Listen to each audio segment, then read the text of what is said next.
Paddy,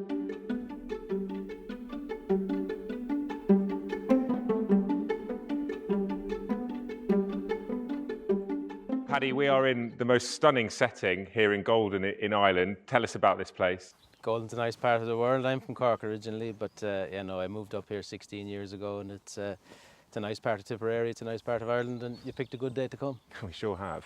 How many horses have you got in here? How's the operation going? About 55 at the minute. So, we probably decided to start training in 2018, and we've progressed slowly or steadily since then. Tell us about your sort of life in racing, if you like, because we're going to see a lot of your high-profile horses running at York during the Sky Bet Ebor Festival. But where did it all begin for you? Yeah, well, I started as a kid. I had an interest in racing. My family kept a couple of national hunt horses, and I bought and sold cattle and then horses. And at a young age, we bred Tagula, which was a great start, in racing and in the horse business. And I decided as I went on to make a career out of it. So pretty much from school age, I was buying and selling racehorses. How old were you when Tagula was bred? 13, so quite young. Okay, this is sort of child prodigy sort of territory. What was your involvement in it? I bought his dam out of a field when I was 12 or whatever, sold a couple of calves or cattle that I had and bought her, and Liam Cashman and Rat Barry gave me a foal share to Taufan, and that was the beginning of the horse business for me, So you bred Tagula aged 12? Yeah.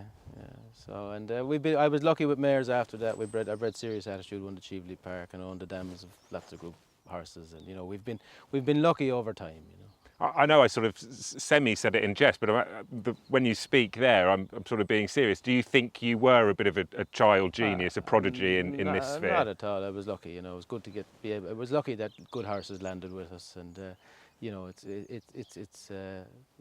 was a good way to start. It's a good grounding before you go training to understand how all the pieces of a horse work from the foal age up. If I was 13 and I'd bred the Morny winner, I'd take absolutely no interest in anything my teachers were saying. What were you like at school? No, not too bad. I was head boy by the time I was in 6th year, so I still paid attention, but I didn't stay in university very long. I think I went to UCD and stayed there for 6 months and decided, you know what, I'm gonna go selling horses instead. You sound like a parent's dream, to be honest. Yeah, no, I wasn't very popular. So it was clear from a very early age what you wanted to do, but training wasn't the initial sort of springboard into it. It was trading, wasn't it? Trading horses. Yeah, sure. I'm not from a racing background, so I didn't have that instant access to training, and I'd never seen a training yard at that stage, pretty much, barring on TV. And was always interested in racing, and so did my time and learned. I never really had a job, so kind of always just bought horses and sold horses, and worked them out and went on from there.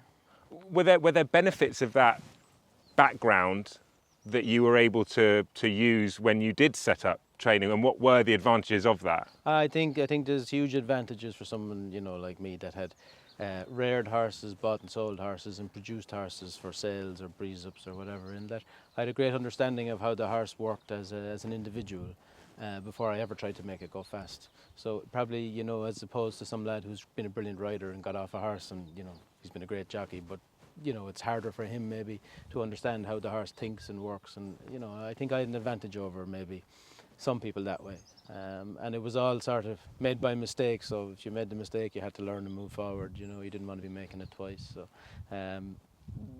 you definitely gave you a great understanding of horses and how they function. So when you went from sort of buying, selling yearlings, you then moved into the breeze-up sphere and pinhooking, is that right? Yeah, we continued to do all facets through that stage, and I had a couple of farms on the go, and we bought and sold a few foals, and then I bought this farm and I needed to generate income more often, so we decided to train a few 2-year-olds. And it was at that time that about 15 years ago, when I started with horses riding out. I never really had horses riding out before, and I loved the horses riding out, and it was my favourite thing to do of all the different disciplines. And when I sold them in April, May time, when the breeze-ups were over, I was kind of lonesome after them. I enjoyed them, and so we progressed and started training the ones that didn't sell, maybe. Do you remember what it was specifically about them sort of being ridden out that became your favourite part of it? I enjoyed trying to figure out the puzzle, as it were, and trying to figure out what makes them, what they are, and understanding which ones were some good and which ones maybe weren't as good, and that sort of just trying to figure it out basically and get the best out of it. So just finally on your sort of entry into where we are today, is the sort of unquantifiable psychological aspect of a racehorse the thing that you really sort of get a kick out of? I like a horse with a good temperament and that's relaxed, and but horses are like people; they come in all shapes and forms, mentally, and look, I enjoy working with them, and I enjoy working all elements of horses and racing, and but definitely trying to figure out the thing that'll make a horse that little bit better is something that I'm interested in anyway. So 15 years on, it seems from afar that you've got a very sort of selective approach to what you're doing. Is that the MO here? We're definitely keen to have horses that are good enough to win maidens if we can. Keen to have horses that are good enough to compete on the big days if we can. So and I go to the sales with that sort of. Even when I was buying and selling young horses, the aim was always to buy a horse that would be rated 90 plus, because if I'm buying and selling horses with my own capital, the only way I'm going to survive is if it does go wrong and I don't sell them, that there's some good. So the idea was always to buy a horse that was rated 90 or more. Well, your strike rate is backing up everything that you've got and are achieving, which is, as I say, phenomenal. And you've got some extremely talented horses running at York. Let's focus on them now. We'll start with the Sky Bet Ebor antepost favourite, Earl of Tyrone, who you're really getting the best out of now. He came to you at the start of the year, and he's a winning machine now, having taken 10 starts to get off the mark. Yeah, he's a grand horse. He's a big horse, and he's filled into his frame there this year. He seemed to enjoy the training here, and since he arrived here, and he hasn't really put a foot wrong. How's his development? I mean, clearly it's there for us to see in the form book because he's risen through the handicap. But what do you see in terms of his development as a type? I think he had a big frame, and he filled it out. He was probably physically just that bit immature, as a younger horse, and time has helped him, I think. And I was lucky that he walked through my gate at a stage in his life where he was just about hitting his prime. Was it immediate when he came here that you thought, hang about, this horse could be pretty smart? No, we just set him into the routine, and he cantered away and was sound, and didn't do anything wrong. You couldn't say he did anything. They were all doing the same exercise in the winter and through the spring, but kind of in the spring we started working a few of them, and he never stopped. He always saw the work out well, and Billy and myself were both kind of thought that this horse not too bad. So when did the Sky Bet Ebor get discussed around the breakfast table? I ran him the first day, 1.25 mile handicap. I thought he'd win in Leopardstown, and they're tasty races in Leopardstown in the spring, and he actually got beaten, and I was a bit disappointed that day, but we kind of figured that maybe up and trip he'd be better, and we took him to Bellewstown for a 1.5 4 and up maiden, and he was 1-5 favourite, and he took off up the straight, and it kind of that day Billy said to me, this horse not too bad, so we sort of plotted a campaign from there then. That's the thing with the race. Speaking to the other trainers, you have to sort of plot it far out, because the type of horse you need to win an Ebor is, and the sort of common theme is that you need an already a group horse in a handicap. His next two starts were similarly impressive. He's obviously going into the race off a mark of 104, I think. Are we dealing with a horse who's still ahead of his mark? Look, I think that he'd be competitive in a group, in group races if he ran in them. I think he's a nice horse. I think he'll continue to improve, and I think in the fullness of time he will be rated higher. A question that gets asked a lot, but conditions both on track and in terms of how the race will unfold, what would you like to see for him to be seen at his best? I think that the track, will play to his strengths. He's a big galloper, and he's a big stride in him, and the long straight there in York, he stays well. I think it'll be run at a good pace, which will suit him. He's pretty, he travels well in his races, so he's pretty straightforward, So I think that the tempo of the race and the galloping nature of the track will suit. When you opened his stable door and we got a shot of him today, he's absolutely stunning. He's almost golden himself. He's a beautiful looking horse. Yeah, he's a big fine horse. He's out of a pivotal mare by Australia, and there's a lot of that pivotal colour and size in him, and he's a fine horse. I get the sense you really fancy him in the Ebor. I think he'll run well, yeah. Say no more. Le Petite Coco is going to line up, we think, in the Yorkshire Oaks? Yeah, very much. I mean, her first start of the year was in the Pretty Polly, and just for her first run back, I wanted a little bit of easier ground maybe. But as long as if we get a shower of rain before York, I think she'll turn up there. Her win last time I thought was exceptional. What did you make of it? I was happy. She had a good campaign last year, and we took our time with a view, starting her back this year with a view very much to the second half of the year. Barry Irwin asked me in March to pick a race that maybe he could bring his people for that time, and I picked the Pretty Polly, which I thought far away, no problem.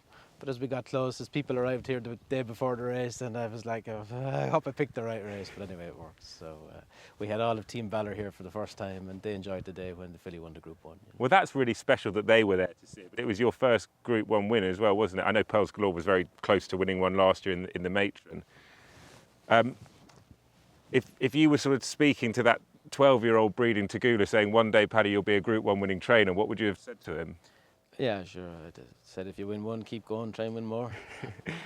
How special was it for you? I mean, clearly the owners were there, but on a personal level. I enjoyed it because we'd had a good few horses Group 1 placed, and you're hoping it's going to come, but until it actually comes, you feel that second or third itis, you kind of keep getting chin, you'd like to win one. I feel a bit sorry for you because in your great height and moment, there was the incident with Ross Carberry in third, which I don't really know what to say about it, but incredibly infuriating. Did that take a bit of a gloss off it? It did, I suppose, on the day. I was fixated with that a little bit after.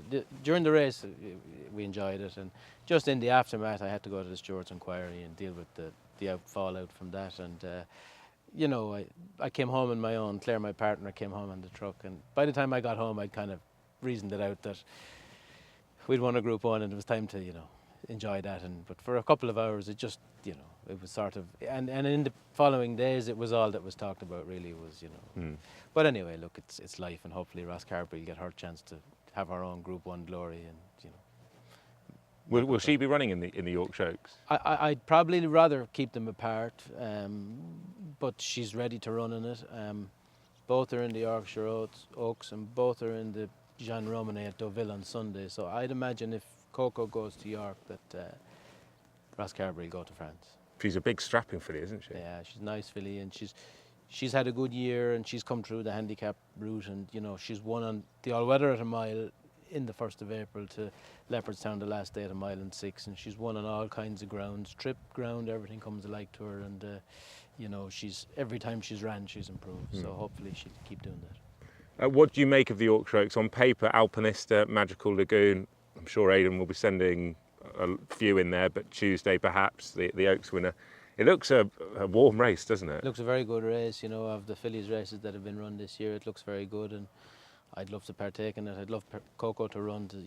I think she's good enough to be involved and hopefully to win that race. And we have a lot of respect for the other horses that are running, but it does look a very good race, and we look forward to it. You mentioned the ground. Final question on her. Is she versatile in terms of run style?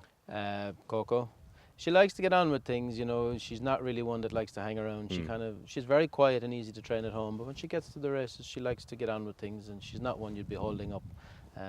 But sometimes in her races, in the Blandford last year, she sat 5th or 6th and ran nicely through the race, and was strong at the finish. And the last day, she was plenty forward, and she was 2nd or 3rd, and took it up early, and she's tough, and I think that both of those races were at 10 furlongs, and I think stepping up to a mile and a half, you'll see an improved performance again. Just on that temperament, I lied, I've got one more question.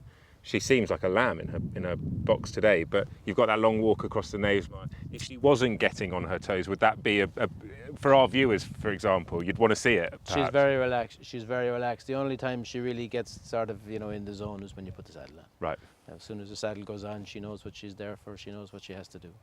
Will you be running French Claim in the Great Voltager, who was 3rd in the Irish Derby? Yeah, he has an entry, and we'll confirm it. I'd imagine that unless there's plenty of rain beforehand, that he might not go there. I mean, I ran him on good ground his last 2 runs and said both times I wouldn't run him on good ground again. So the temptation is to go. He's ready to run. I think he's a better horse with a little bit of ease in the ground. But that being said, he's 3rd to Westover on good fast ground at the Derby the last day. So that's kind of one that we're just going to have to see towards the weekend and see what the weather does. I know you've got a lot of friends who have had plenty of success at York, the likes of William Haggis. You've got big chances in big races, top table with Petite Coco, and a very valuable handicap in the Sky Bet Ebor. What would it mean to you to land a prize next week of that stature? Oh, I'd love to. I mean, I love top level racing, and we're privileged to have horses good enough to compete. And if we're going there to try and win. And look, it'd mean a lot.